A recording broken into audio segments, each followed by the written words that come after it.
From the Detroit Free Press, it's Wednesday, May 6th. Here are today's top stories, presented by Bush's Fresh Food Market. Calling all foodies, Bush's is hiring. Are you passionate about food, looking for growth, development, and excellent wages?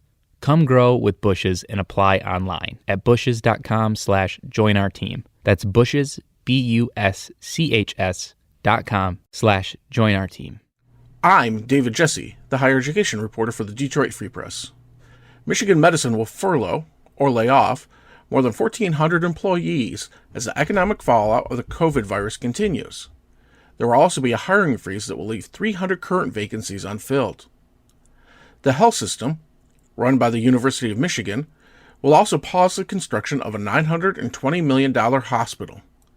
That hospital was being built to help with the overcrowding at existing Michigan medicine facilities. The health system is looking at a $230 million shortfall in this budget year, which runs until the end of June. Officials believe they will have further financial losses next year. The health system had stopped nearly all clinical services, but has recently restarted many. The head of the health system will also take a 20% salary cut, and other administrators will take 5 to 15% cuts. For the Detroit Free Press, I'm Angie Jackson. A coalition of civil rights groups and law firms is suing Wayne County Sheriff Benny Napoleon and other officials, alleging that the Wayne County Jail is failing to protect inmates against the threat of the novel coronavirus. The lawsuit filed Monday in federal court in Detroit calls for the immediate release of medically vulnerable inmates during the pandemic. The jail's population is about 830 people, down from about 1,400 before the pandemic reached Michigan in March. Judges and prosecutors have released some inmates who were accused of nonviolent crimes. But the advocates behind the lawsuit say that the inmate population needs to be reduced even further to promote proper social distancing in the jail's 3 facilities. 30 inmates had tested positive for COVID-19 as of Monday, and 200 employees across the sheriff's office were confirmed to have the virus. The lawsuit alleges that inmates have limited or at times no access to soap, paper towels, cleaning supplies, and PPE. The groups have asked the court to require that the jail implement measures in response to the pandemic. These requests include ensuring proper social distancing and providing inmates with free liquid hand soap and hand sanitizer. The sheriff's office did not respond to a request for comment on Tuesday, and a similar lawsuit is pending in Oakland County. Reporting for the Detroit Free Press, I'm Adrienne Roberts. After months cooped up inside, many Michiganders headed outside this weekend, crowding bike and running paths. One Detroit resident, though, took the time to devise his own running path around the city, a 21-mile route that formed the shape of a heart. Andrew Copper said he did it to show support for the city during the coronavirus pandemic. But it wasn't easy. Copper spent more than 2 hours creating the route on Google Maps, weaving through neighborhoods and around buildings to form a heart. He set out Saturday evening, thinking he'd be able to finish what he estimated was an 11-mile run in a few hours. Not so.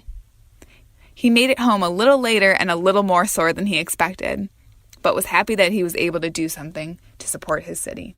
I'm Susan Solaski, Detroit Free Press food writer. The plant-based Impossible Burger is headed to Kroger stores. On Tuesday, California-based Impossible Foods says its plant-based burger product will hit 1,700 Kroger stores this week. The product is sold fresh or frozen in 12-ounce packages for $8.99 to $9.99.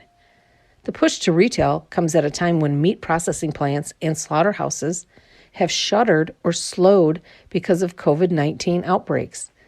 The shortages have forced grocers to limit the amounts of beef, poultry, and pork customers can buy. Impossible Burger looks and cooks up just like ground beef from cows. You can use it in all ground meat recipes from burger patties to stews to chili and meatballs. It takes to all cooking methods from grilling to sautéing and pan-searing. Impossible Burger, the company said, uses less land and water to produce compared to beef from cows. This is Free Press Sports Editor Chris Thomas. The Michigan basketball shuffle continues. Cole Bajima entered the NCAA transfer portal on Tuesday night, adding to the wave of players leaving Juwan Howard's program. Bajima signed to play for former UM coach John Beilein, and he decided to stay on with the Wolverines when Howard was hired. A former 4-star recruit, Bajima was the gem of Howard's first class, but as a freshman, the 6'7" guard was solely a reserve. He appeared in 9 games and averaged 2.9 points per game. Now he's on his way out. He joined juniors David DeJulius and Colin Castleton as players to enter the portal this offseason. Look, losing Bajima isn't a devastating blow to Howard. It may not even be a blip on the radar when all is said and done. But for a roster that's in transition, every promising recruit out the door is a step towards the middle of the pack in the Big Ten. Out goes Bajima, in comes Columbia transfer Mike Smith, and Zeb Jackson, another 4-star prospect.